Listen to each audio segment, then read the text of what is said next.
Studios. Let's go to the Farm Bureau guest line. Check out favorites.com and go with the home team at Mississippi Farm Bureau. Ryan Brown joins us. He is host of the Next Round Live. We have talked for 2 days, Ryan, about the fact that there is no lack of things to talk about where we are. I think you qualify as well. New AD at Auburn. Head football coaching search, I suppose, is now officially underway, though I think unofficially stuff had been probably happening for a while now. I just don't know who was directing all of that stuff prior to yesterday. Well, Richard, historically, it's been a collection of boosters, and they did not get their way in the last search. So, they finally got their way with Brian Harsin and got their pound of flesh. The athletic director is gone. The head coach is gone. So it's back to square one. And, I would imagine they're going to have an immense amount of influence. I would think they'll allow Steve Cohen to at least get on the job to make it appear as though he is heading things up. But there are very rarely decisions of consequence made at Auburn that don't involve a large, or not even a large, a certain set of boosters. Wait, did you just break news? Steve Cohen is the new athletics director at Auburn? I mean, you want to talk about a guy who's got cash to go hire whoever he wants. Steve Cohen's the guy that owns the best. We're talking about John Cohen's the new AD at Auburn. Cohen. Okay. All right. Let's talk about all your mistakes, Richard. What have you said wrong? No, I thought I could be funny. I mean, I was like, oh my God, how long would that discussion be? He thought the Black Crows was Pat Green once. He did think the Black Crows were Pat Green. That's right. We've discussed this before. The Black Crows are my favorite band, and I liked Richard until I understood he confused the Black Crows. All right, so John Cohen, not Steve Cohen, what did you? Nats owner, John Cohen. What did you think about the remake that the Black Crows did of Wave on Wave?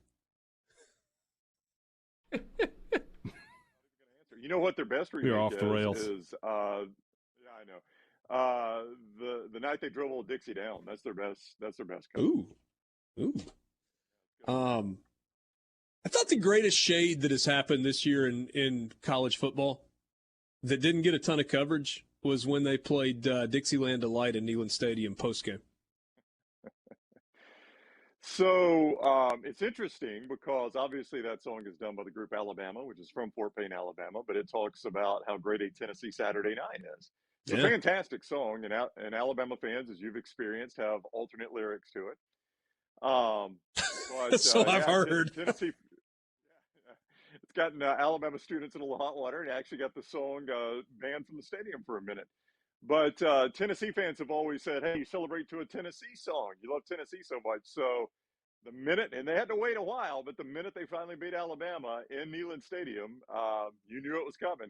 And they laid into it. They earned the right to do it. That's what makes rivalries great, right? That type of pettiness is what makes it great. Like, Auburn fans hate Rammer Jammer. So for the Ole Miss and State fans watching you, obviously Rammer Jammer is the song Alabama plays at the end of any win, whether it's a 1-point or 100-point win. Where they remind you how bad they beat you and where you can go. And Auburn fans hate it. However, anytime Auburn beats Alabama at Jordan-Hare Stadium or even at Bryant-Denny, they play that song and they do the cheer. So they only hate it to a certain extent. That's right. And, of course, Ole Miss has adopted a version of that, and Mississippi State has adopted a version of that, and, whatever. So on we go. I really was just messing with you. I thought, hey, you get a new AD that's worth $26 billion. It shouldn't be just go get whoever he wants.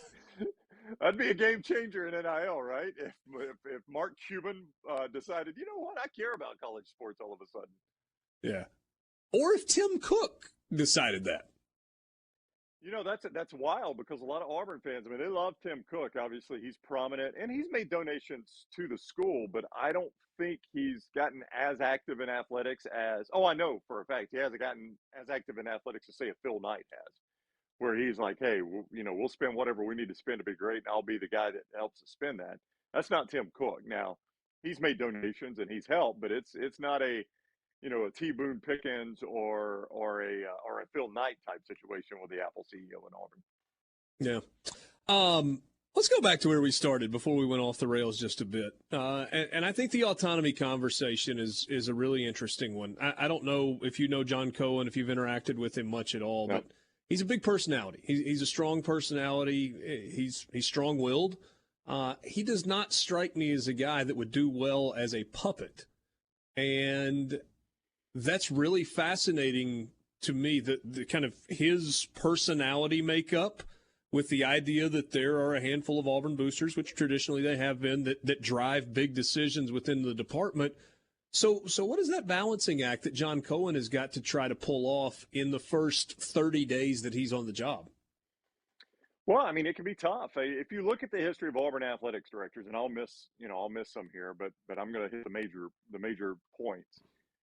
You had, Pat Dye was the athletics director and head coach. That's back when that happened a lot, right? And then he moved on, and Auburn, ended up David Housel was the longtime athletics director. And for those that don't know, David Housel was Auburn's media relations director and really almost like Auburn's athletics PR person. It was very well respected, but he was an inside Auburn lifer and was elevated to athletics director. And then Jay Jacobs had a long run at athletics director, same situation, came up through the athletics department. So after Jay Jacobs, for the first major long-term hire, it looked like, for athletics director, they decided to go outside, the quote-unquote family, went with Alan Green. He's the guy that went rogue with some other boosters and hired Brian Harsin. He's out before Harsin's out. And now, you've gone to Cohen. So, this is going to be really realistically the only the second time this has been tried since the 80s. So it's kind of hard to say what this is going to be like. I mean, if he's a big personality, he'll get challenged at times. Every Auburn coach has faced this, and every Auburn athletics director has faced this. The boosters at Auburn have a lot of power. They give a lot of money. They expect a lot in return. And to be entirely fair, it wasn't that different in Alabama until Nick Saban got there. Yeah. And Mal Moore knew that Nick Saban was going to demand autonomy, and Mal Moore was the only guy that realistically could pull that off because of his association with Bear Bryant, thus his association with Paul Bryant Jr., Alabama's, one of their biggest boosters. And that's really the only thing that changed in Tuscaloosa was the fact that Nick Saban said, the only way I'm taking the job is if you give me complete autonomy, and Mal Moore was able to sell it up the chain. Did Nick Saban end up with a good relationship with Paul Bryant Jr.? Yeah, absolutely. I mean, he's not as, Paul Bryant Jr. He didn't, once Nick Saban got there, he wasn't as, he still was, a member of board of trustees, but he wasn't as visible as he had been in the past. Nick Saban had a tremendous relationship with Mal Moore. And right. Mal Moore was so respected by the Bryant family that having that type of relationship with Moore naturally spilled over. To my knowledge, there was no issue with that, to the extent that, grandson, Bear Bryant's great-grandson, actually came to Alabama to play quarterback, and he ended up transferring to Arizona State. But, I think that was an indication that the Saban family and the extended Bryant family still, had a great relationship at the time. So a couple of minutes till the break, and then we'll switch to the football coach side of things, and maybe even get to some actual football at some point as well. How has the idea of John Cohen been received, as best you've been able to tell from your callers, texters, listeners, people that you've talked to in 30 hours? So there's kind of two camps when this broke on Saturday night. There's this speculation in this report, and you guys would know way more about this than me, that while John Cohen wasn't facing some sort of imminent dismissal, that maybe people weren't happy with him. Maybe he felt as though the tide was turning against him, and this was a chance to reset the clock and move on and get more money.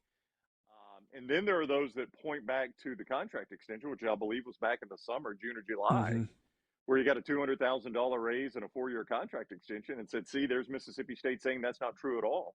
So we went and stole a guy that was in good standing. So there's kind of two schools of thought on that, is that, are we getting a guy that is a cast-off, we being Auburn fans, getting a guy that was going to be a cast-off from State that was trying to stay one step ahead of the posse, and maybe we struck out on the national search, so we kind of came back local to a guy that was looking to get out? Or did we scan the nation and say, hey, this guy is popular at Mississippi State, he's done a great job there, let's go get him? So it's whichever school of thought you were in. I don't know which one of those two is true, but those are kind of the two schools of thought among Auburn fans.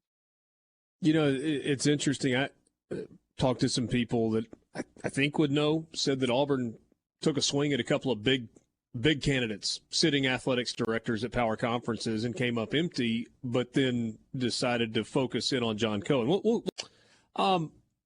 So I asked Nubias Wilburn earlier today, who makes the most sense for Auburn?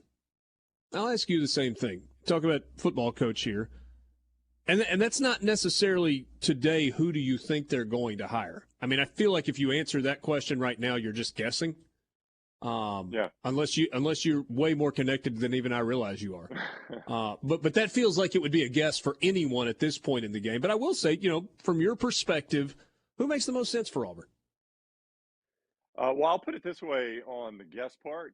There was nobody guessing Brian Harsin last time. So that came out of left field. So anybody that said, I thought Brian Harsin was getting the job is lying. That name never got mentioned. In fact, I'll take it one step further.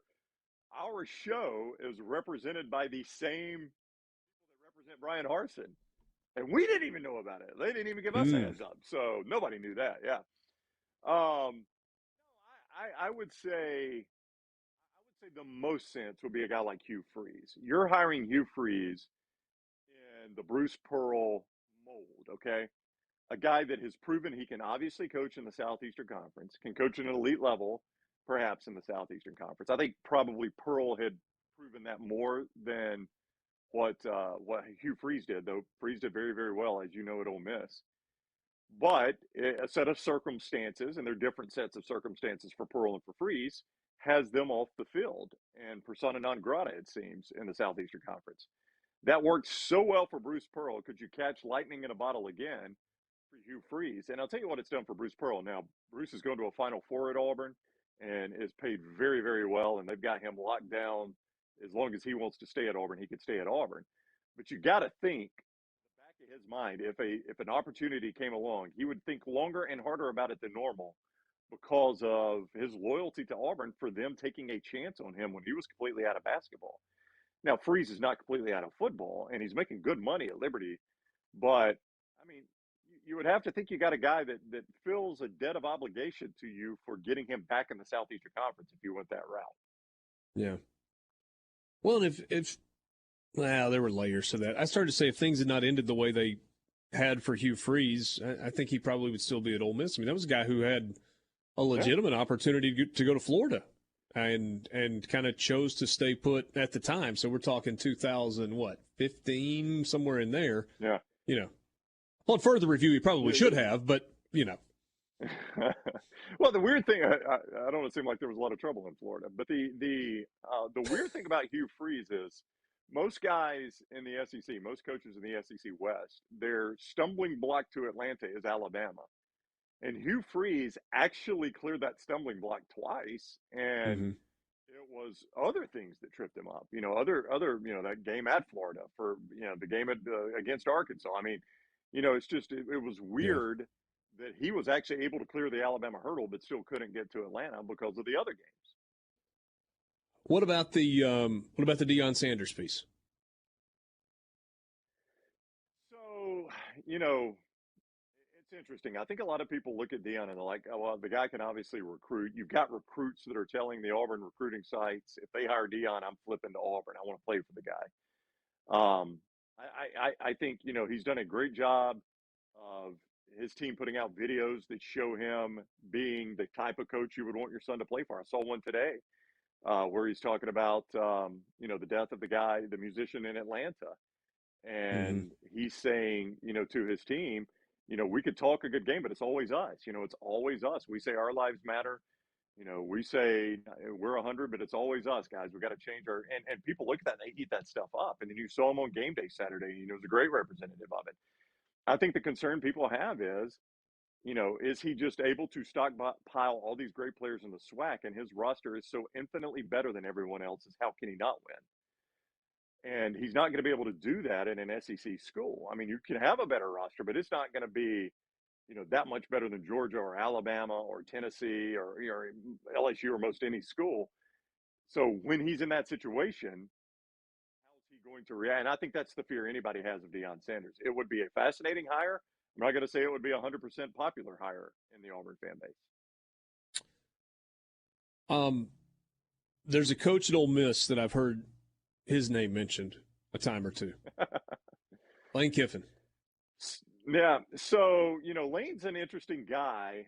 Look, and I like Lane, and I think he's obviously done a phenomenal job at Ole Miss. He's on the doorstep of back-to-back 10-win seasons. Heck, if Alabama beats Ole Miss Saturday, he's got a game in Oxford potentially, to get to Atlanta. Or if Alabama wins at LSU, he does in Oxford the next Saturday. I think a lot of what comes with Lane, okay, the little extra mustard on the hot dog. And this is another thing that Deion Sanders, a lot of Auburn fans would have a difficult time getting comfortable with that, right? They would have a difficult time getting comfortable with a guy that likes to have fun and joke around, and he's not this 24/7 football robot, kind of the way Nick Saban appears to be. And there's just a lot of extra with Lane, and it works in a lot of places. But at Auburn, I'm not quite certain that works. Now, if you win, none of that matters, right? Yeah. But the minute you lose to Alabama or the minute you drop a game you shouldn't, those are the types of things that everybody hears about or that a coach hears about. Well, and I mean, wouldn't an example be Mike Leach at Mississippi State? When they're winning, the stories about pirates and traveling and the Loch Ness Monster and Bigfoot, they're all cute and fun. But even at Mississippi State, you drop a couple of ball games and he wants to talk about Halloween candy and people are pissed. Oh, I know. That's life in the South, right? That's life as an SEC fan. I don't want my – it's funny. If you talk to – this is just a weird thing about this state I live in, is if you talk to Alabama fans, they want a mercenary like Nick Saban that's a 24/7 football guy, and I'd rather kill you and rip your head off and spit down your throat, right? And I know that's graphic, but that's kind of what they want. I think Auburn fans kind of say they want a guy that's a little more family man, a little more a member of the community. Auburn's kind of a smaller town community feel. But deep down inside, they also want that robot that just focuses on and wins a bunch of football games. And those guys are hard to find. They had that. His name was Gus Malzahn. Yeah, but he didn't win enough games. Now, he could find a way to beat Alabama, but he didn't win enough games. Yeah. And it was a weird, as you know, it was kind of a weird relationship. But that would not go over well if you're taking shots and having fun after a loss. It's not going to go over in this state, not one bit. And I know the same's true in the state of Mississippi. And furthermore, on Kiffin, I think the thing Auburn fans would have to swallow is all the analytics. Not that there's anything wrong with that; it's worked for Lane. But that's just, as a fan, you got to kind of say, okay, my guy may go for a fake punt on his own 15 at College Station and get it by that much, but he got it, right? And that's a new style of football Auburn's never played. So as a fan, even with Gus and Tommy Tuberville, the Riverboat Gambler, he did a little bit of that. Lane kind of takes it to another level. He does. He absolutely does. And I mean, it's funny. You don't even blink when you're surprised when Ole Miss doesn't go for it on fourth down. I mean, never mind a fake punt. I'm just talking about lining up and going for it on fourth down. If they're outside their own 40 and they line up to punt, you're like, oh, didn't see that coming. Okay. Let me quickly ask you about Georgia, Tennessee. I mean, stakes are massive. I mean, you got Georgia, Tennessee, and LSU, Alabama both happening this Saturday. Yeah, it's going to be fun. I mean, it's not quite the a couple of years ago, we had Georgia at Kentucky and Alabama at LSU, and the two winners would have played in Atlanta. I think that was how it played out. We're not quite getting that, but it's kind of close. I think Georgia at Tennessee is fascinating from this standpoint. Everybody that has played Tennessee, we all know their Achilles heel is their pass defense, and everybody with a halfway competent quarterback, and I'll get to one in a moment that didn't, has torched that defense. You look at Anthony Richardson, who I don't even know if you'd call him halfway competent sometimes. He had 450 pass yards. Yeah. Jaden Daniels, and I know they got down, but he had 300 pass yards. Bryce Young torched them. Now there's Will Levis, who everybody tells me is a first-round draft pick, and he didn't do crap against them Saturday night.